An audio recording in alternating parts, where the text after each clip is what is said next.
Okay guys, so today we're going to be talking about sigma notation and limits of finite sums.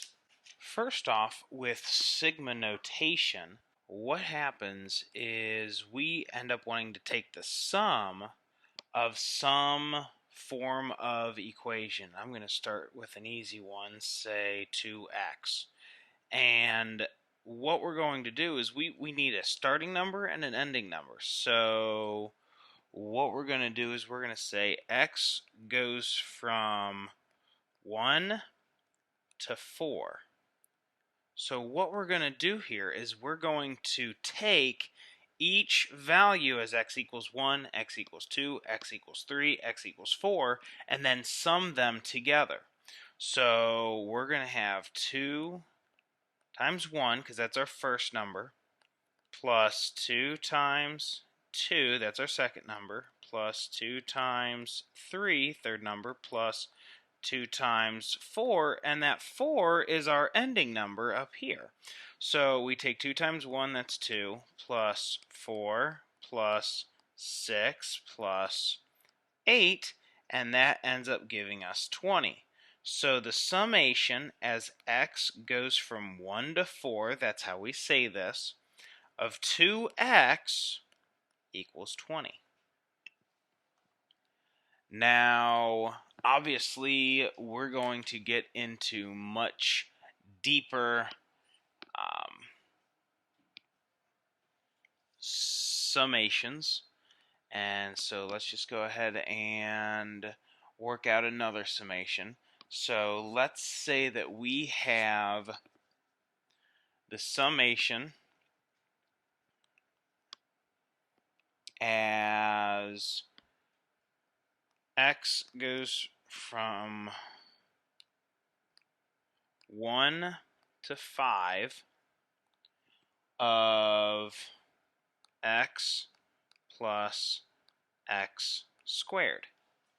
Now, we're going to go from 1 to 5 here, so we have 1 plus 1 squared plus 2 plus 2 squared plus 3 plus 3 squared plus 4 plus 4 squared, and then plus 5 plus 5 squared. Okay, 1 plus 1 squared is the same as 1 plus 1, so that gives us 2. Plus 2 squared is 4, plus 2 is 6. Remember, order of operations. 3 squared, 9, plus 3 is 12. 4 squared is 16, plus 4 is 20. 5 squared is 25, plus 5 is 30. So then we just sum these together. 30, 50, 62, 68, and 70. So the summation as x goes from 1 to 5 of x plus x squared equals 70. Now something else to look at is the summation, and see how we have this addition sign in here? Now what we can actually do is we can say that we have the summation as x goes from 1 to 5 of x plus the summation as x goes from 1 to 5 of x squared. Okay, and so the summation of x's is 1 plus 2 plus 3 plus 4 plus 5 plus the summation of the x squareds is all of our perfect square numbers, which is 1 plus 4 plus 9 plus 16 plus 25. And if we add these together, so 5, 10, 15, 20, 45, 61, 70. So once again, the summation as x goes from 1 to 5 of x plus the summation as x goes from 1 to 5 of x squared equals 70. Now, what happens if we have the summation as x goes from 1 to an n. Let's say we don't know that final number. And let's say that we have 3x minus x squared. Now, once again, we can break this apart. So we have the summation as x goes from 1 to n of 3x minus the summation as x goes from 1 to n of x squared.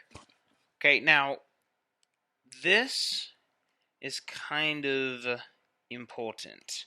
This 3 right here can be pulled out in front of the summation. So we have a 3 times the summation as x goes from 1 to n of x minus the summation as x goes from 1 to n of x squared. Okay?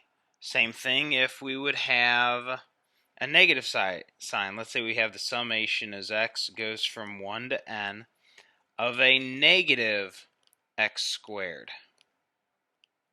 Now what happens, once again, is this negative sign would be pulled out, so it would be the negative 1 times the summation as x goes from 1 to n of x squared. Okay, which is just negative summation of x equaling 1 to n of x squared. Okay, my last example, and I'm actually going to break this into 2 videos. This is going to be just sigma notation, and then the next video is going to be the limits of finite sums. But the last example I want to do is I want to show the summation as x goes from 1 to n, and it doesn't have to be x, it can be k, it can be n, it can be l, whatever your variable is, of x. So we know that this is going to end up being 1 plus 2 plus 3 plus so on and so forth plus n minus 1 plus n. Okay, because n is our last number. N minus 1 is the one right before that. So let's say n was 6. This would have been 6, and this would be 5 because it's 6 minus 1. Okay, so let's see if we can come up with a formula for this. So if you look, we actually have n number of variables here. Okay, so what we want to do is we want to add them together. Now this guy and this guy is n plus 1. This guy plus this guy is also n plus 1 because you have n minus 1 plus 2, which is also n plus 1.